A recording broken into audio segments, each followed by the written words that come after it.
Hello guys, नमस्कार। Welcome है, स्वागत है आप सभी को वेरी गुड मॉर्निंग। आप देख रहे हैं हमारा यूट्यूब चैनल सेजी कॉम्पिटिटर्स और सब्जेक्ट है केमिस्ट्री का। केमिस्ट्री के इस सब्जेक्ट में आज हम बात करेंगे एमसीक्यूज़ की, और एमसीक्यू बेस्ड होगा आपके पीरियोडिक टेबल पर, आवर्त सारणी पर। ठीक है, चलिए तो चलते हैं, फिर क्वेश्चन आंसर का सिलसिला स्टार्ट करते हैं और देखते हैं आज के 50 ऐसे एमसीक्यूज जो डिफरेंट एग्जाम में, वनडे एग्जाम में पूछे गए हैं। ठीक है, तो चलिए फिर स्टार्ट करते हैं।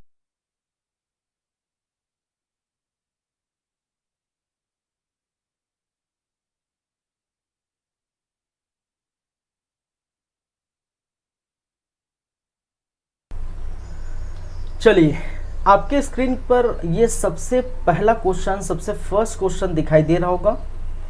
और सबसे फर्स्ट क्वेश्चन क्या बोल रहा है भाई? आधुनिक आवर्त सारणी, जो मोस्ले साहब का आवर्त सारणी है, जिसको आधुनिक आवर्त सारणी का नाम दिया गया है, उस आधुनिक आवर्त सारणी में बाएं से दाएं, कहने का मतलब लेफ्ट से राइट जाने पर परमाणु जो साइज है, परमाणु के आकार है, उसमें क्या चेंजेस आती है? आपके ऑप्शन है, क्या परमाणु का साइज बढ़ता है? ऑप्शन बी है परमाणु का साइज घटता है, परमाणु का साइज अपरिवर्तित रहता है, या इनमें से कोई भी नहीं। ठीक है, तो मैंने बताया था ये सारी बातें हम कहे थे। अगर आप आवर्त सारणी जाके देखें, मेरा लेक्चर पूरा जाके देखें, तो आपको पूरा पता चलेगा। जब लेफ्ट से राइट जाते हैं तो आयनिन जो, ठीक है, की शक्ति कितनी ज़्यादा होती है, कितनी कम होती है, आपकी परमाणु साइज, आपके धात्विक गुण, ठीक है, संयोजकता, विद्युत ऋणात्मकता, विद्युत धनात्मकता क्या बढ़ती है, क्या घटती, पूरा ये एनालिसिस आपको जो है बताया गया है। ठीक है, तो यहाँ पर जो क्वेश्चन है आपके स्क्रीन पर, तो परमाणु का साइज, हम जाएंगे बाएं से दाएं, कहने का मतलब लेफ्ट से राइट, तो क्या होगा? परमाणु का साइज क्या होता है? घटता जाता है। क्या होता है भाई? घटता जाता है। क्लियर है बातें? चलिए, तो ये फर्स्ट क्वेश्चन था आज की क्लास का। देखते हैं सेकंड क्वेश्चन। सेकंड क्वेश्चन आपकी स्क्रीन पर दिखाई दे रहा होगा, और क्या बोलना चाह रहा है भाई?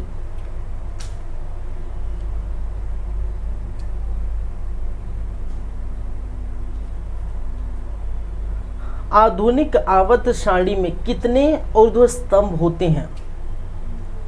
ठीक है, आपको बताना है कितने ऊर्ध्व स्तंभ होते हैं। ऊर्ध्व स्तंभ कहने का मतलब जो वर्ग की बात की गई है। ठीक है, कितने स्तंभ होते हैं, कहने का मतलब कितने वर्ग होते हैं। ठीक है, तो ऑप्शन है 7, ऑप्शन बी है 9, ऑप्शन सी है 18 और ऑप्शन डी है 15। तो आपको पता है, अगर आवर्त सारणी जाके देखें तो यहाँ पर कितने हैं भाई, आपको कितना दिखाई दे रहा होगा, और मैं पढ़ा भी चुका हूँ इस चीज़ को। तो देख सकते हैं, 1 ये हो गए, 2 ये हो गए, 3 ये हो गए, ये 4, ये 5, ये 6, 7, ये 8, ये 9, ये 10, 11, 12, 13, 14, 15, 16, 17 और 18। 18वां जो है आखिरी गैस है। ठीक है, तो इस प्रकार से इनका जो आंसर होगा,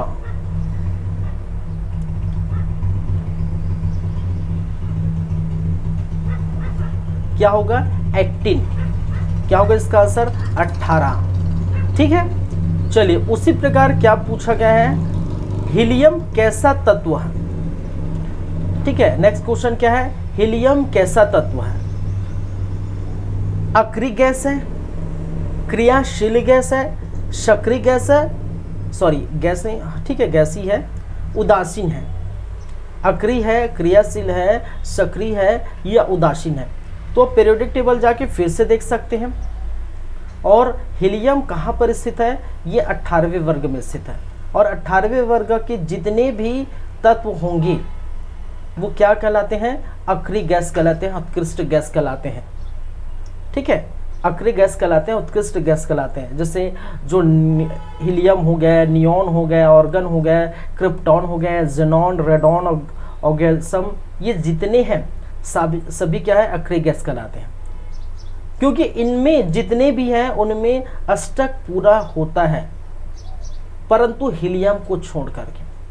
और हीलियम के बारे में मैंने बताया था कि भाई साहब हीलियम को रखना चाहिए था एस ब्लॉक में, क्योंकि इनके जो परमाणु के अंतिम इलेक्ट्रॉन कहाँ जाते हैं, एस ब्लॉक में जाते हैं। जब एस ब्लॉक में जाते हैं तो यहाँ कहीं किसी जगह फिट करना चाहिए था, ठीक है, यहाँ कहीं किसी जगह फिट करना चाहिए था, धातु या क्षारीय धातु, ठीक है, धातु या क्षारीय मृदा धातु के साथ इनको फिट करना चाहिए था, रखना चाहिए था इस ब्लॉक में। लेकिन रखा गया कहाँ पर, आपके पी ब्लॉक में। लेकिन रखा इसलिए गया है क्योंकि अक्रिय गैस है, ठीक है, इसी कारण इसको यहाँ रखा गया। तो ये मैंने बात बताई थी, तो इसका आंसर क्या होगा, ए क्या होगा, अक्रिय होगा। क्या होगा, अक्रिय, ठीक है। चलिए ये 3 हो गए, नेक्स्ट चलते हैं। नेक्स्ट चौथा है, 4th नंबर का क्वेश्चन है, अष्टक नियम। अष्टक नियम प्रतिपादित किया था, किसने किया था भाई साहब, डॉबेराइनर ने किया था, न्यूलैंड ने किया था, मेंडलीव ने किया था, या मोसले ने किया था। तो जब प्रारंभिक आवर्त सारणी की बात आती है, जब ये आधुनिक आवर्त सारणी, मोसले साहब का आधुनिक आवर्त सारणी नहीं बना था, मेंडलीव ने अपनी आवर्त सारणी नहीं दी थी, तो उसके पहले जो तत्व खोजे गए थे उस तत्वों को अरेंज करना था, उस तत्वों को फिट करना था, फिट बैठाना था। उसके लिए जो वैज्ञानिक आए, जैसे बर्लियस आए, ठीक है, डॉबनेयर आए, डॉबनेयर का त्रिक नियम आप पढ़े हैं, ठीक है, डॉबनेयर का त्रिक नियम पढ़े हैं, न्यूलैंड का अष्टक नियम पढ़े हैं, बर्लियस का जो धातु अधातु में उन्होंने वर्गीकृत किया गया था कि धातु को एक साइड रख दिया था, धातु को एक साइड कर दिया था। तो इस प्रकार से प्रारंभिक आवर्त सारणी की जो देन है वो 3 ये वैज्ञानिक थे, ठीक, डॉबनियर, न्यूलैंड और बर्लियस, जो यहाँ पर ऑप्शन दिया नहीं गया है। मेंडलीव साहब भी किए थे बाद में, ठीक है, और मोसले साहब के जो आवर्त सारणी है इसी को आधुनिक आवर्त सारणी का नाम दिया जाता है। तो यहाँ पर जो आंसर होगा इसका क्या है, अष्टक सिद्धांत प्रतिपादित किया था वो न्यूलैंड का अष्टक नियम हम पढ़ते हैं, डॉबनियर का त्रिक नियम पढ़ते हैं, मेंडलीव का आवर्त सारणी पढ़ते हैं जो परमाणु द्रव्यमान पर बेस्ड है, परमाणु द्रव्यमान के आधार पर जमाया गया था मेंडलीव साहब ने। मोसले के जो आवर्त सारणी पढ़ते हैं जिसको आधुनिक आवर्त सारणी कहा गया है, और साथ ही साथ ये मोसले साहब परमाणु क्रमांक के बढ़ते हुए क्रम में ये दर्शाया गया था। क्लियर है बातें। चलिए नेक्स्ट क्वेश्चन पूछा गया है, निम्नलिखित में से आवर्त सारणी के शून्य समूह का तत्व इनमें है, ठीक है। तो शून्य समूह के तत्व, या फिर इसको अक्रिय समूह के तत्व बोल सकते हैं, या उत्कृष्ट गैस बोल सकते हैं, ठीक है। जितने बोल सकते हैं वो कौन है, वो है हीलियम है। कौन है भाई साहब, हीलियम है, ठीक है। चाहे शून्य समूह बोलूँ, चाहे मैं अक्रिय गैस का जो है समूह बोलूँ, या उत्कृष्ट गैस का समूह बोलूं, जो भी बोलूं मतलब एक ही है। तो ये कौन है, हीलियम। उसी प्रकार नेक्स्ट क्वेश्चन है, एकदम तुच्छा क्वेश्चन है। पूछा गया है कि आवर्त सारणी में वर्गों की संख्या होती, कितने वर्ग होते। तो अभी जस्ट बताया, उलट पुलट के इधर उधर घुमा फिरा के वही पूछा गया, वर्गों की संख्या कितनी होती है, 18 वर्ग होते हैं। कितने वर्ग होते हैं भाई, 18 वर्ग होते हैं। चलिए नेक्स्ट क्वेश्चन, 7वां क्वेश्चन चलते हैं। और 7वें क्वेश्चन में क्या पूछा गया है, आधुनिक आवर्त सारणी में तत्वों के वर्गीकरण का आधार है। तो मैंने कहा कि आधुनिक आवर्त सारणी जो है, कौन सा आवर्त सारणी है, यही आवर्त सारणी है, और इसी को मोसले साहब का आवर्त सारणी भी कहा गया है। और मोसले का आवर्त सारणी और आधुनिक आवर्त सारणी एक ही है। और इसको जमाया कैसे गया था, इसको सजाया कैसे गया था, परमाणु संख्या के आधार पर, परमाणु संख्या के बढ़ते हुए क्रम में इसको क्या किया गया था भाई, सजाया गया था। तो वर्गीकरण किस प्रकार से किया गया था? तत्वों का परमाणु संख्या के आधार पर, जबकि मेंडलीव की आवर्त सारणी परमाणु द्रव्यमान के आधार पर वर्गीकृत की गई थी।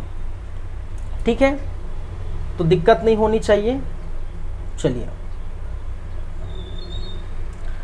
आवर्त सारणी में उदग्र स्तंभों को कहा जाता है, अभी जस्ट देखे हैं। ठीक है, स्तंभों को हम क्या कहते हैं? वर्ग कहते हैं। ठीक है, क्या कहते हैं? वर्ग कहते हैं। ठीक है, ग्रुप कहते हैं, इंग्लिश में इसको क्या कहा जाता है? ग्रुप कहा जाता है। वर्गों को इंग्लिश में ग्रुप कहते हैं। आवर्त को इंग्लिश में पीरियड कहते हैं। ठीक है, पीरियड कहते हैं। तो इस प्रकार से आप देख सकते हैं। चलिए, ठीक है, बातें क्लियर? एक मिनट रुकिए, जस्ट 1 मिनट वेट करिए।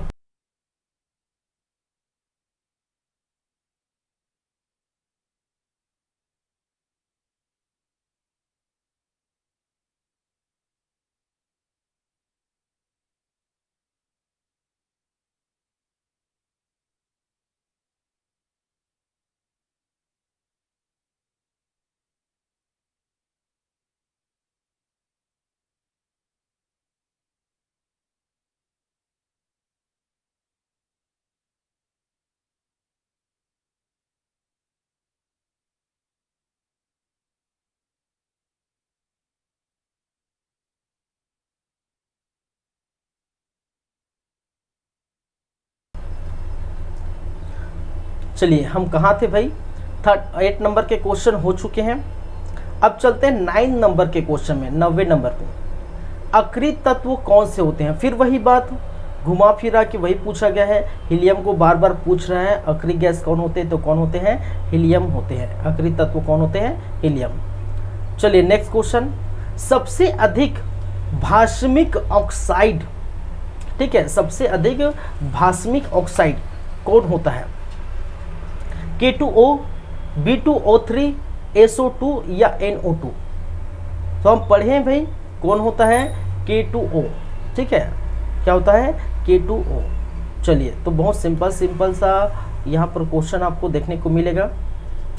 नेक्स्ट क्वेश्चन, आवर्त सारणी में कितने जो है आवर्त होते हैं? ठीक है, तो आप देख सकते हैं आवर्तों की संख्या यहाँ पर गिन सकते हैं।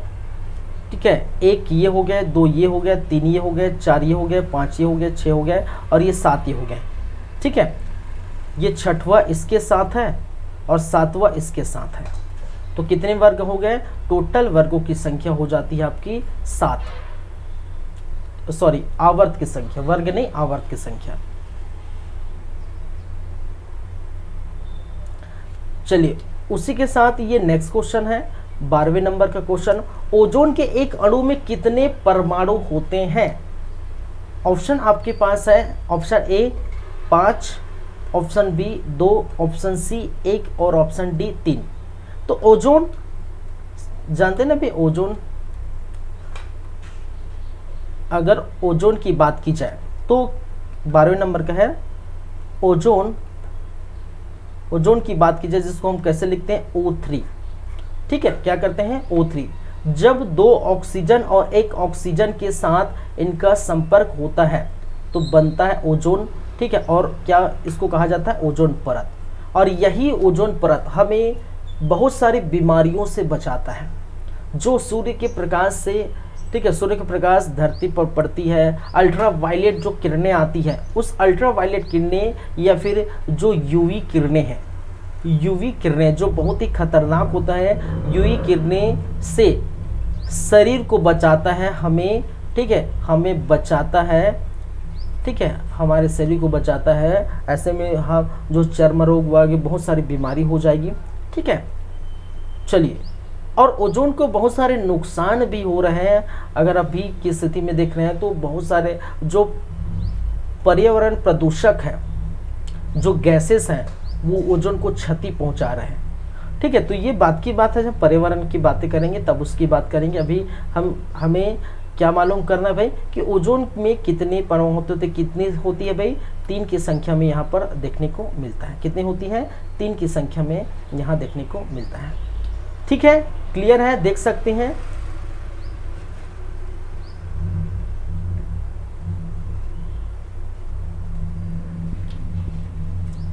चलिए ठीक है, 12वें नंबर का। अब चलते हैं 13वें नंबर, 13 नंबर। क्या पूछा गया है कि प्रकृति में ऑक्सीजन का संतुलन कैसे बना हो रहता है? ऑक्सीजन के संयोजन से, प्रकाश संश्लेषण की क्रिया के द्वारा, अपघटन के द्वारा, या इनमें से कोई भी नहीं। तो देखिए, अगर हम बात करें 13वें नंबर के एक्सप्लेनेशन से, तो देखिए होता क्या है, हमारे जो पेड़ पौधे होते हैं, पर्यावरण में स्थित जो क्या होते हैं, पेड़ पौधे होते हैं, वो पेड़ पौधे क्या करते हैं भाई, वायुमंडल से कार्बन डाइऑक्साइड लेते हैं, CO2 लेते हैं, और ऑक्सीजन क्या करते हैं, छोड़ते हैं। ठीक है, और ऑक्सीजन फिर मनुष्य द्वारा या जीव जंतु द्वारा, किसके द्वारा, जीव जंतु द्वारा लिया जाता है, जीव जंतु द्वारा लिया जाता है। और इस जीव जंतु द्वारा क्या छोड़ी जाती है, कार्बन डाइऑक्साइड छोड़ी जाती है। ठीक है, और इस प्रकार से ऑक्सीजन का संतुलन बना रहता है। ठीक है, जब ये ठीक है पेड़ पौधे से निकलते हैं, जीव जंतु ग्रहण करते हैं, फिर कार्बन डाइऑक्साइड को छोड़ते, तो कार्बन डाइऑक्साइड को कौन ग्रहण करता है, पेड़ पौधे ग्रहण करते। तो इस प्रकार से प्रकाश संश्लेषण की विधि के द्वारा, ठीक है, ये ऑक्सीजन, प्रकृति में ऑक्सीजन क्या करते हैं, बने रहते हैं। ठीक है, चलिए, क्लियर है बातें? सेम वही दोहराया गया है। आवर्त सारणी में आवर्तों की संख्या कितनी होती है भाई, 7 होती है। ठीक है, एक और बच गए क्या, 13 हो गया, 14 बचाया थी, 14, हाँ 14। क्या बोल रहा है कि जो सिलिकॉन होते हैं, कौन सा, सिलिकॉन। सिलिकॉन क्या है, धातु है, अधातु है, उपधातु है, या इनमें से कोई भी नहीं। तो देख सकते हैं सिलिकॉन कहाँ पर है, अगर हम चले कहाँ पर, पीरियोडिक टेबल पर। ठीक है, तो पीरियोडिक टेबल पर जो है क्या है, सिलिकॉन।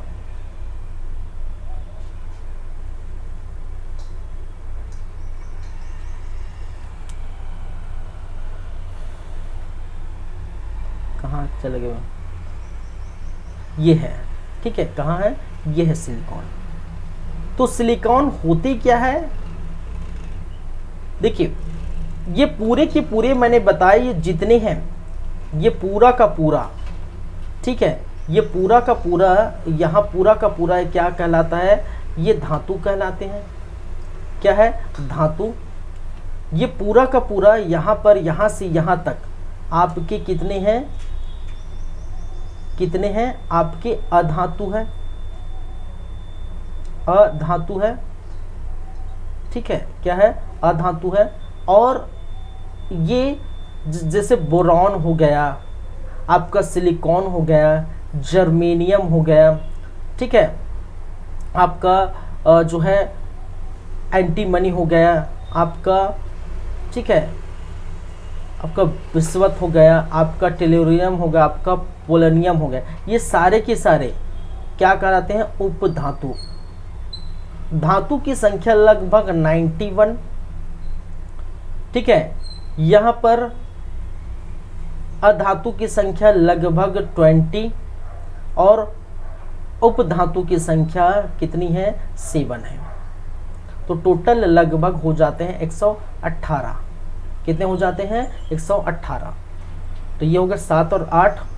ठीक है, तो ये 9 और 1 क्या है, 98 और 20 क्या हो गया, 118। तो टोटल कितने हो जाते हैं, 118। तो इनमें से क्या पूछा गया है, सिलिकॉन। तो सिलिकॉन कहाँ पर है, यहाँ पर। और सिलिकॉन क्या है, एक उपधातु है। क्या भाई, उपधातु है। और सिलिकॉन का यूज़, सिलिकॉन है, जर्मेनियम है, ठीक है, इसका यूज़ ट्रांजिस्टर के रूप में किया जाता है। इसका यूज़ आप अर्धचालक के रूप में कर सकते हैं, सेमीकंडक्टर के रूप में कर सकते हैं। ठीक है, तो ये आप देख सकते हैं। चलिए, ये तो मैंने बता दिया था।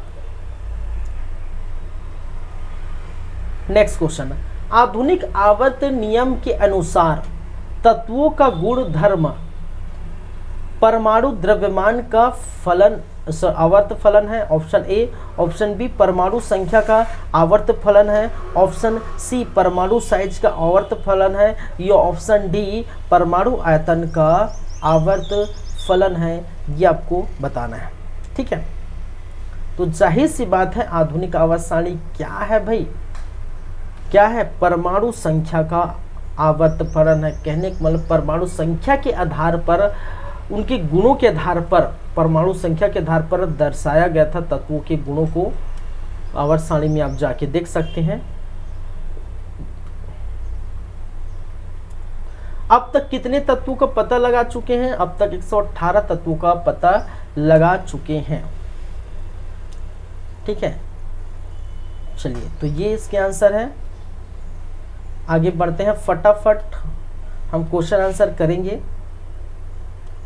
मेंडलीफ ने अपनी आवर्त सारणी कब दी थी? ऑप्शन ए सन 1889 में, सन 1899 में, ऑप्शन सी सन 1669 में, या ऑप्शन डी सन 1869 में। तो देखिए इसका आंसर क्या है भाई, इसका आंसर है डी। सन 1869 में उन्होंने मेंडलीफ की आवर्त सारणी दी थी, आधुनिक नहीं। मेंडलीफ ने अपनी आवर्त सारणी दी थी, और मेंडलीफ ने अपनी आवर्त सारणी में क्या कहा था, कैसे इसको सजाया था, कैसे वर्गीकृत किया गया था? परमाणु द्रव्यमान के बढ़ते हुए क्रम में वर्गीकृत किया गया था, ठीक है। और भाई साहब को पता था आने वाले जो भी जो है आने वाले भविष्य में जो तत्व आएंगे उसके लिए खाली स्थान भी रखे थे इन्होंने, तो ये बात है।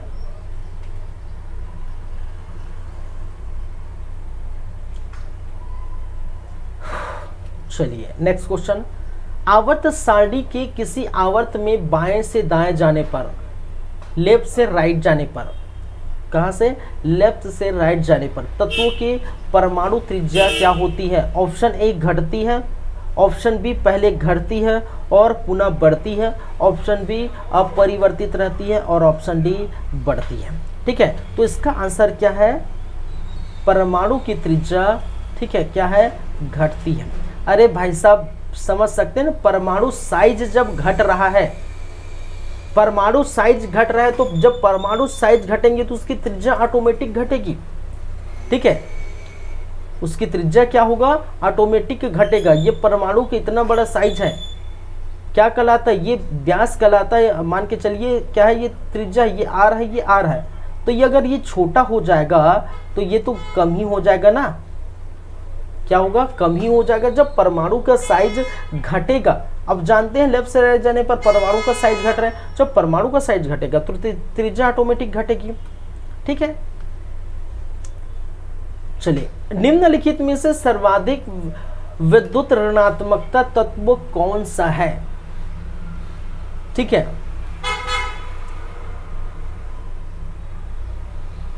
चलिए एक मिनट,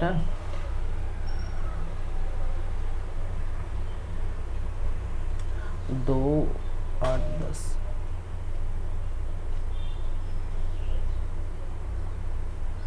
चलिए देखिए, सर्वाधिक जो विद्युत ऋणात्मक तत्व fluorine, hydrogen, potassium, iodine.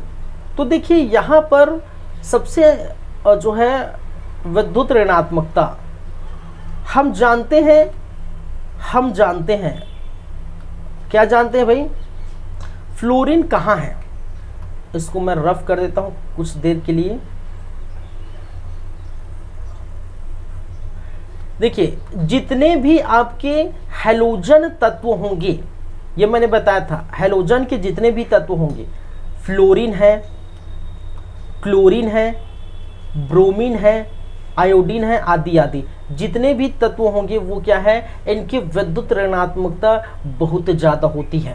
Halogen समूह के तत्व की विद्युत ऋणात्मकता बहुत ही अधिक होती है। और हैलोजन तत्वों में कौन आते हैं? आपके फ्लोरीन आता है, तो इसलिए विद्युत ऋणात्मकता सर्वाधिक किसकी होगी? फ्लोरीन की होगी। क्लियर है बातें? चलिए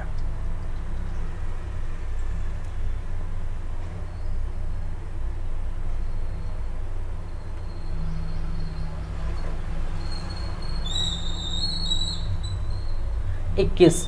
मेंडलीव ने तत्वों का निम्नलिखित में से किसके बढ़ते हुए क्रम में वर्गीकृत किया हुआ है? किसके बढ़ते क्रम में वर्गीकृत किया हुआ है भाई?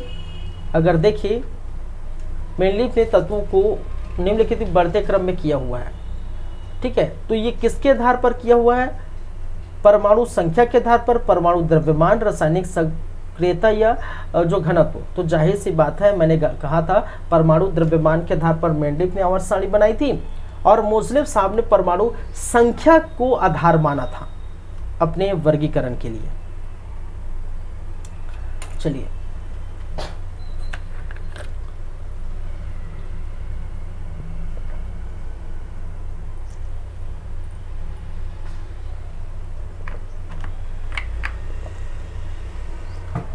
अष्टक नियम प्रतिपादित किया था, ये हम पढ़ चुके हैं, हम देख चुके हैं। तो देखिए एक चीज़ और बता देता हूँ, कुछ कुछ क्वेश्चन रिपीटेड हो गए हैं, ठीक है, तो उसको थोड़ा ध्यान रखिए। त्रिक नियम, त्रिक नियम प्रतिपादित किसने किया था? तो मैंने बताया था किसने किया था भाई, तो मैंने कहा था कि जब बात आती है प्रारंभिक आवर्त सारणी में अपने योगदान देने के लिए, तो प्रारंभिक आवर्त सारणी बनाने के लिए 3 वैज्ञानिकों ने योगदान दिया था। एक थे बर्लियस, जिन्होंने धातु और अधातु के रूप में वर्गीकृत किया था, जिसमें चमक होती थी, जो ठोस अवस्था में पाया जाता था, जो आघात वर्धनी होती थी, जो जिसमें तन्यता होता था, जिसमें गलनांक क्वथनांक अधिक मात्रा में पाई जाती थी, उसको वो साहब भाई साहब क्या मान लिए थे? धातु मान लिए थे। और जिसमें चमक नहीं रहती थी, जिसमें आघात वर्धनी नहीं रहता था, सामान्य अवस्था में ठोस अवस्था में नहीं पाई जाती थी, गलनांक क्वथनांक कम होता था, उसको अधातु मान लिए थे। और धातु अधातु के रूप में वर्गीकृत किया था किसने? बर्लियस साहब ने। लेकिन कुछ ऐसे तत्व थे, कुछ ऐसे तत्व थे जो क्या करते थे? धातु अधातु दोनों का गुण रखते थे, जिसको उपधातु कहा गया था, मेटोलाइट कहा गया। उनकी संख्या फिक्स नहीं थी कि भाई साहब कहाँ पर जाएं, धातु पर रखें कि अधातु पर रखें। तो इसी कारण उनका जो है क्या बोलते हैं, वर्गीकरण एक तरह से असफल मानी जाती है। फिर डोबनियर साहब ने आए थे, डोबनियर ने अपने त्रिक नियम दिए थे, और त्रिक नियम में उन्होंने कहा कि 3-3 का आप क्या बनाइए? ग्रुप बनाइए, ठीक है। क्या कहा थे? 3-3 का आप क्या करिए? ग्रुप बनाइए, और 3-3 के ग्रुप में बनाइए तो जो बीच वाला होगा, ठीक है, क्या होगा? बीच वाला होगा, जो मध्य वाला होगा। क्या कहा था? ये मैं बता देता हूं। त्रिक नियम क्या कहते हैं? त्रिक नियम कि अगर हम क्या बनाएं, यदि 3-3 का ग्रुप बनाए A, B, C, तो बीच वाला कहने का मतलब जो B है, B बराबर होंगे किस स्थिति में? जब A और C के औसत के बराबर होगा। B का जो द्रव्यमान होगा, इसका जो द्रव्यमान होगा, इसका भार होगा, वो क्या होगा? ये A प्लस B का औसत के बराबर होगा। ऐसा क्या कहा था? त्रिक नियम। और त्रिक नियम दिया किसने था भाई? दिया था, जैसे कि मैंने कहा, डोबनियर साहब ने, ठीक है। किसने दिया था? डोबनियर ने दिया था। त्रिक नियम न्यूलैंड ने दिया था। अष्टक नियम मेंडलीव ने दिया था। आवर्त सारणी जो परमाणु द्रव्यमान पर बेस्ड है, और बर्नियस ने दिया था, अपने अधातु अधातु का वर्गीकरण किया था, और मोज़लेव साहब ने दिया था आधुनिक आवर्त सारणी। ठीक है, क्लियर है बातें? चलिए फिर से वही रिपीट है। ओजोन के एक अणु में कितने परमाणु होते हैं? तो 3, जिससे कि मैं समझा चुका हूं, बता चुका हूं। तो ये देख सकते हैं। प्रकृति में ऑक्सीजन का संतुलन कैसे बना रहता है? ठीक है, तो ये भी है, थोड़ा मैंने कहा रिपीटेड है कुछ कुछ। तो प्रकाश संश्लेषण के द्वारा ये बना रहता है, होता रहता है। चलिए क्वेश्चन है, मेंडलीव ने अपने आवर्त सारणी में तत्वों को सजाया था परमाणु संख्या के बढ़ते क्रम में, परमाणु द्रव्यमान के बढ़ते क्रम में, आणविक द्रव्यमान के बढ़ते क्रम में। ठीक है, तो जानते हैं, कोई भी नहीं तो जानते हैं आप, परमाणु द्रव्यमान के बढ़ते क्रम में इसको क्या किया था? सजाया था। ठीक है,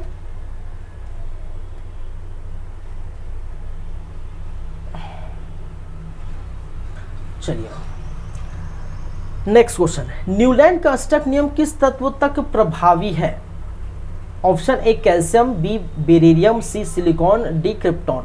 तो याद रखिए न्यूलैंड के अष्टक नियम क्या कहते हैं भाई, न्यूलैंड का अष्टक नियम क्या कहता है कि भाई साहब 8 तत्वों को आप रखिए, ठीक है, 8 तत्वों को आप 88 के तत्वों को आप सजाइए, 88 तत्वों को 7 वर्गों में सजाइए, 8 सत्ते 56 तत्वों को सजाना है और इस प्रकार सजाना है कि 1 2 3 4 5 6 7 8 9 10 11 12 13 14 15 16 17 18 19 और 20। तो जो पहले तत्व होंगे वो अपने 8वें तत्व के साथ क्या रखते हैं, समान गुण प्रदर्शित करते हैं, ठीक है, क्या करते हैं, समान गुण प्रदर्शित करते हैं। और अपने जो 8वां तत्व है वो अपने जो है फिर 8वें, कहने का मतलब फिर ये तत्व है किसके साथ, इनके साथ समान गुण प्रदर्शित करते हैं, ये तत्व इनके साथ समान गुण प्रदर्शित करने का मतलब है जो भी तत्व होंगे वो अपने 8वें तत्व आगे, जैसे यहाँ इसका 8वां तत्व 8 है और इसका 8वां तत्व 16 है, 8 दूनी 16, तो अपने 8वें तत्व के साथ समान गुण प्रदर्शित करते हैं। लेकिन ऐसा संभव सिर्फ किसके साथ था, 20वें तत्व के साथ, ठीक है, 20वें तत्व के तक, कहने का मतलब कैल्शियम तक ही इनका जो नियम क्या था, फुलफिल था, कहने का मतलब कैल्शियम तक ही नियम चलता था इनका। ये जो नियम दिए थे अष्टक नियम, कैल्शियम तत्व तक ही फॉलो होता था, आगे ये फॉलो नहीं होता था, ये हम पढ़े हैं, ठीक है। चलिए, और कैल्शियम का होता है 20, परमाणु क्रमांक क्या होता है 20। आवर्त सारणी के प्रथम वर्ग के सदस्य कहलाते हैं, ऑप्शन ए अम्लीय धातु, ऑप्शन बी क्षारीय धातु, ऑप्शन सी अक्रिय गैस, ऑप्शन डी मिश्र धातु। मिन धातु लिखा है, कहने का मतलब मिश्र धातु है। चलिए, तो आवर्त सारणी के प्रथम वर्ग, तो प्रथम वर्ग कौन से है भाई, अगर आवर्त सारणी हम देखें तो आवर्त सारणी में प्रथम वर्ग कौन से है, ये आपका प्रथम वर्ग है, इसको हटा देता हूं, ये आपका क्या है, ये प्रथम वर्ग है, फर्स्ट वर्ग, और ये दूसरा वर्ग है, ठीक है। प्रथम वर्ग को हम क्षार धातु कहते हैं, क्षार धातु कहते हैं, और दूसरे वर्ग को क्षारीय मृदा धातु कहते हैं। क्या कहते हैं, क्षारीय मृदा धातु, मृदा धातु, ठीक है, क्या कहते हैं, क्षार धातु या क्षारीय मृदा धातु। क्षार धातु जिससे हम क्या करते हैं, चाकू वाकू से काट सकते हैं, जैसे लिथियम है, लिथियम मुलायम होता है, चाकू से भी इसको काटा जा सकता है, ठीक है। तो पहले जो वर्ग है वो कौन से धातु है, कौन से है, क्षारीय धातु है, और दूसरा वर्ग है क्षारीय मृदा धातु थे। चलिए, ये पढ़ चुके हैं भाई, तो इसमें कोई दिक्कत नहीं होनी चाहिए। मेंडेलिव की आवर्त सारणी के अनुसार तत्वों के गुण आवर्त होंगे, परमाणु द्रव्यमान के आधार पर इन्होंने सजाया था, तो परमाणु द्रव्यमान के आधार पर, ठीक है। चलिए, आधुनिक आवर्त तत्वों के गुणों को आवर्त फल होंगे, ठीक है, परमाणु क्रमांक के आधार पर, ठीक है, ये चीजें हैं।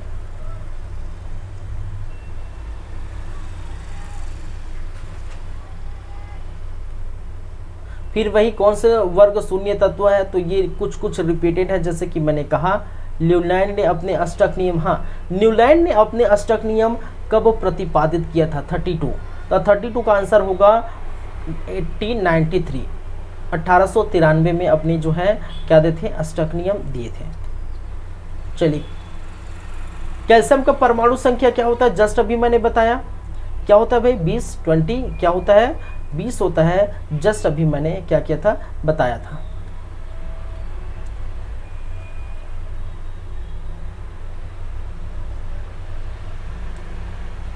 चलिए, आवर्त सारणी में एक टेढ़ी मेढ़ी रेखा धातुओं को अधातुओं से अलग करती है, इस रेखा पर आने वाले तत्व क्या कहलाते हैं, ठीक है। ऑप्शन ए धातु, बी अधातु, सी मिश्र धातु, डी उपधातु।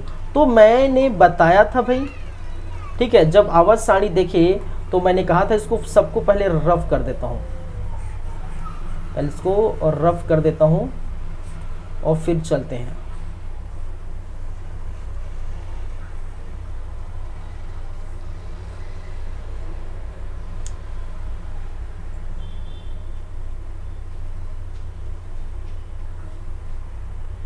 देखिए अब आधुनिक आवाज सारणी में जो टेढ़ी मेढ़ी कहने का मतलब कौन सा टेढ़ी मेढ़ी भाई, जो सीढ़ी नुमा संरचना आप देख पा रहे हैं इसी टेढ़ी मेढ़ी को कहा गया है। टेढ़ी मेढ़ी कौन है, जो इस प्रकार से सीढ़ी नुमा संरचना देख रहे हैं, ये सभी है। जैक बोरॉन है, सिलिकॉन, जर्मेनियम, आर्सेनिक, ठीक है, एंटीमनी, टेलुरियम, पोलेनियम, ये जो 7 है, 7 ऐसे तत्व है वो क्या है, टेढ़ी मेढ़ी। और किसके मध्य रखा गया बोलते हैं, ये पूरा धातु है, ये पूरा अधातु है, और धातु अधातु के बीच क्या रखा गया है, उपधातु रखा गया है। क्या रखा गया है, उपधातु। जो टेढ़ी मेढ़ी संरचना, जिगजैग टाइप की संरचना है, सीढ़ी नुमा संरचना है, तो बोल सकते हैं टेढ़ी मेढ़ी संरचना, जिगजैग संरचना, सीढ़ी नुमा संरचना, ठीक है। तो कौन से तत्व आते हैं उसमें, उपधातु आते हैं, जिनकी संख्या कितनी होती है, 7 है, ठीक है, क्या है, 7। त्रियक नियम का प्रतिपादन किसने किया था, ठीक है, त्रिक नियम, डॉबनेयर का त्रिक नियम देखे थे, न्यूलैंड का स्टक नियम देखे थे, ठीक है। आवर्त सारणी में स्तंभ कहलाते थे, ठीक है, तो ये क्या कहलाते थे, वर्ग कहलाते हैं। नेक्स्ट क्वेश्चन क्या बोल रहा है, आवर्त सारणी में बाएं से दाएं जाने पर, मतलब लेफ्ट से राइट जाने पर तत्वों की प्रवृत्तियों के संबंध में कौन सा कथन असत्य है। आपको क्या चुनना है, भाई, असत्य चुनना है, ठीक है। क्या चुनना है, असत्य चुनना है, सत्य नहीं।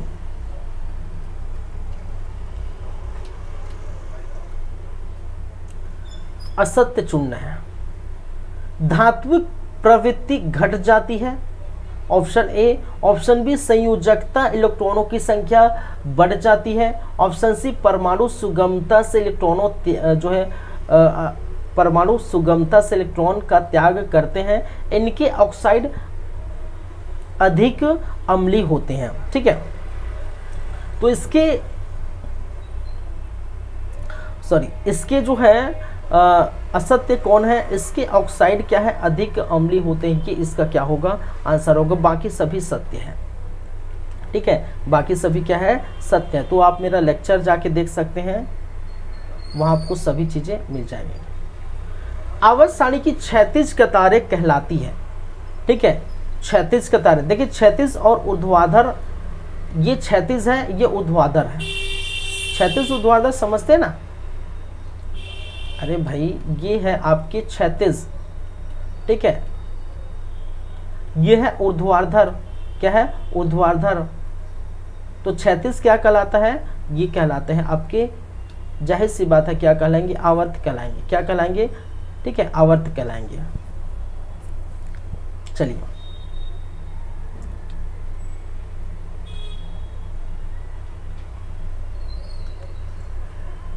नेक्स्ट क्वेश्चन 38 हो गया, 39 हो गया। आवर्त सारणी के चतुर्थ एवं पंचम आवर्त कहलाते हैं। ऑप्शन ए दीर्घ आवर्त, बी लघु आवर्त, सी सामान्य आवर्त, या डी असामान्य आवर्त। तो चौथे और पांचवे को अगर हम देखें, कौन से, चौथे और पांचवे को हम देखें, तो चौथा और पांचवा क्या कहलाते हैं, दीर्घ आवर्त कहलाते हैं। क्या कहलाते हैं भाई, दीर्घ आवर्त कहलाते हैं। तो ये भी याद रखिए। चलिए ये हो गया ऑप्शन ए 14। आवर्त सारणी के प्रथम वर्ग के तत्वों को कहा गया है, जैसे मैंने अभी जस्ट बताया, क्षार धातु कहा गया है, ठीक है। क्या कहा गया है, क्षार धातु। कुछ क्वेश्चन रिपीट हो चुका है। चलिए, मेंडलीव की आवर्त सारणी के प्रकाशन के समय तत्वों का वर्गीकरण क्या था, कितने तत्व थे, कितने तत्व थे भाई, 63 तत्व थे, जो 9 आवर्त और 7 वर्गों में क्या किया था, डिवाइड किया गया था, और 9 सत्य कितना होता, 63। तो इस प्रकार से मेंडलीव के समय कितने थे, तत्वों की संख्या 63 थी, ठीक है। जो अष्टक नियम दिया था उस समय कितना था, उस समय 9 सत्य 63 और वो 8 सत्य 56 थे। 7 और 8 में वो दर्शाया था 56 थे। न्यूलैंड के समय 56 थे और मेंडलीव के समय 63 थे, फिर धीरे धीरे 118 आपको देखने को मिलेगा। आवर्त सारणी के चौथे आवर्त में तत्वों की जो संख्या है, चौथे आवर्त में तत्वों की संख्या कितनी है भाई? तो ये आप गिन लीजिए, देख सकते हैं चौथे में तत्वों की संख्या। तो 1 हो गए, ये 2 हो गए, चौथा वर्ग आवर्त पूछा कि वर्ग पूछा है? चौथे आवर्त ना, आवर्त ही पूछा है। चलिए 1 हो गए, 2, 3, ये 4, ये 5, ये 6, ये 7, ये 8, ये 9, ये 10, ये 11, ये 12, 13, ये 14, ये 15, ये 16, ये 17 और 18। तो गिन लीजिए, गिन दे, ठीक है। तो इसका आंसर होगा 18, सिंपल सी बातें हैं, ठीक है। कितना है तत्वों की संख्या? 18। चलिए नेक्स्ट क्वेश्चन 43 का क्वेश्चन क्या बोला है?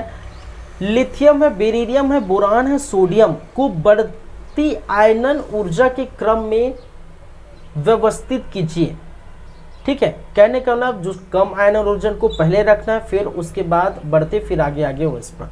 तो बढ़ती आयनन ऊर्जा के क्रम में व्यवस्थित कीजिए, ठीक है। तो इसमें क्या दिया है? सबसे छोटा सोडियम, फिर आपके छोटा लिथियम, फिर बेरिलियम, फिर बोरान, फिर बेरिलियम, फिर इस प्रकार से आप देख सकते हैं, ठीक है। चलिए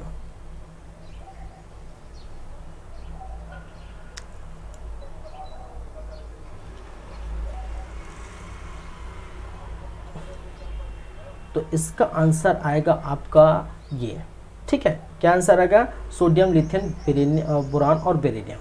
चलिए 44 क्या है?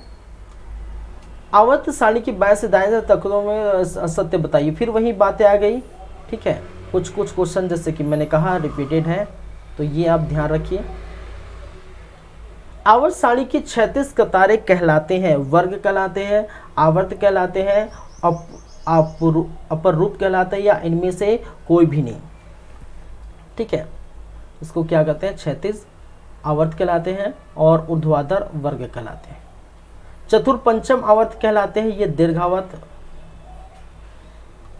तो ये मिस्टेक बहुत ज़्यादा है, ठीक है। सिलिकॉन क्या है? जैसे मैंने बताया उपधातु है। आवर्त सारणी के प्रथम वर्ग के तत्वों को कहा जाता है क्षार धातु। तो ये किस प्रकार से एकदम रिपीट कर दिया गया है। चलिए ये क्वेश्चन है आपके, किसी तत्व X के क्लोराइड का सूत्र, ठीक है, XCl2 है। यह क्लोराइड उच्च द्रवणांक वाला ठोस है। आवर्त सारणी में यह तत्व संभवतः निम्नांकित में से किस तत्व के वर्ग में होगा? ठीक है, सोडियम, मैग्नीशियम, एल्यूमिनियम या सिलिकॉन। ठीक है, तो किसके होगा? मैग्नीशियम, क्योंकि देखिए L2 दिया गया है। देखिए चलिए इसको मैं समझाता हूं, अच्छी तरीके से समझाता हूं। अब देखिए आपके पास ऑप्शन क्या है, सोडियम है, मैग्नीशियम है, एल्यूमिनियम है और सिलिकॉन है। सोडियम का परमाणु क्रमांक कितना होता है? 11 होता है। 12 मैग्नीशियम का होता है, 13 होता है एल्यूमिनियम का, 14 होता है जो है आपके सिलिकॉन का। तो इस प्रकार से अगर इसका इलेक्ट्रॉनिक विन्यास मैं निकालूं तो ये होगा 2 8 और 1 कितना होगा? 8 2 10 और 11। इसका निकालूं तो 2 8 और कितना होगा? 2 8 2 10 और 2 12। इसका होगा 2 8 2 10 और 3 13 और इसका होगा 2 8 2 10 और 4 14। और क्या पूछा गया है? क्लोरीन X, तो इसके स्थान पर क्या आएगा? किसके स्थान पर? इसमें क्या पूछा था? XCl2। ठीक है, XCl2। अब Cl2 कैसे बनेगा? जब Cl2 कहने का मतलब Cl के पास दो Cl है। ठीक है, कितने हैं? 2 Cl है। तो एक Cl में अगर Cl की बात करें, एक Cl में इसके 2 8 कितने होते हैं? 7 होते हैं, क्योंकि इसका परमाणु क्रमांक कितना होता है? 17 होता है। इसका भी 17, मतलब क्लोरीन का कितना होता है? 17। तो 2 8 2 10 और 17, इसका भी वही है, 2 8 2 10 और 7 17। इस क्लोरीन को क्या चाहिए, एक इलेक्ट्रॉन चाहिए अपने अष्टक पूरा करने के लिए। इस क्लोरीन को भी एक इलेक्ट्रॉन चाहिए अपने अष्टक पूरा करने के लिए। तो मुझे बताइए इस चारों में कौन इसको 2 इलेक्ट्रॉन दे सकता है और देने के बाद इनके भी अष्टक पूरे होंगे। आप मुझे बताइए कि इनके जितने भी जो भी है, जो जितने 4 तत्व हैं, इनमें से कौन सा ऐसा तत्व है जो क्लोरीन को 2 इलेक्ट्रॉन दे सकता है जिससे इनके अष्टक पूरा हो सके और इनका भी जो देने वाला जो दाता राम है, ठीक है, उनका भी अष्टक पूरा हो सके। तो वो कौन देगा भाई? देगा कौन? जिनके 72 कोष में इलेक्ट्रॉनों की संख्या कितनी होगी? 2 होगी, वही देगा। और 2 किसका है? ये है। अगर मैग्नीशियम की बात करते हैं, मैग्नीशियम, ठीक है, तो मैग्नीशियम के 72 कोष में इलेक्ट्रॉनों की संख्या कितनी है? 2 है। तो 2 में से 1 इलेक्ट्रॉन इसको दे देगा, 1 इलेक्ट्रॉन इसको दे देगा। तो इसका मतलब मैग्नीशियम के पास अब क्या बच गया? मैग्नीशियम के पास 2 और 8 बच गया और क्लोरीन के पास कितना क्या हो गया? 2 8 और 8 हो गए, इसके पास भी 2 8 8 हो गए। इसका मतलब अष्टक पूरा हो गया। और इसलिए हम क्या लिखते हैं? MgCl2। आप हमेशा हम क्या लिखते हैं भाई? जब भी लिखना होता है तो Mg के साथ Cl2 जोड़ते हैं, हम MgCl नहीं लिखते। हमेशा आप ये देखिए, सोडियम के साथ क्लोरीन जोड़ते हैं, NaCl। क्या आपने NaCl2 देखा है? नहीं देखा है, क्योंकि होगा ही नहीं, क्योंकि सोडियम के पास 1 ही इलेक्ट्रॉन है और 1 इलेक्ट्रॉन देगा तो 1 इलेक्ट्रॉन ग्रहण करेगा, तो क्लोरीन एकलौता ही क्लोरीन ग्रहण करेगा। इसलिए हमेशा MgCl2 लिखा रहता है, ठीक है, ये याद रखिए। तो ऐसे आप सॉल्व कर सकते हैं। तो थोड़ा ऐसे क्वेश्चन में मज़ा भी आता है। फालतू टाइप के क्वेश्चन आ गए हैं कुछ, ठीक है, लेकिन ऐसे क्वेश्चन जिसमें आप एनालाइज करते हैं, देखते हैं, बनाते हैं, ठीक है, समझते हैं चीज़ों को, तब आपको मज़ा आता है। फिर वही है, आवाज सारणी में टेढ़ी मेढ़ी जो है धातु के बीच रखा गया है, वो कौन है? उपधातु है। चलिए, तो ये कुछ रिपीटेड है, वो आप देख सकते हैं, लेकिन बहुत सारे ऐसे क्वेश्चन, 50 क्वेश्चन में तो 20-30 क्वेश्चन है जो डिफरेंट टाइप है, तो हम अच्छे से उसको कर चुके हैं, ठीक है। चलिए, तो इस प्रकार से आपका 50 क्वेश्चन का सिलसिला क्या होता है? खत्म होता है। 50 क्वेश्चन का सिलसिला क्या हो जाता है भाई?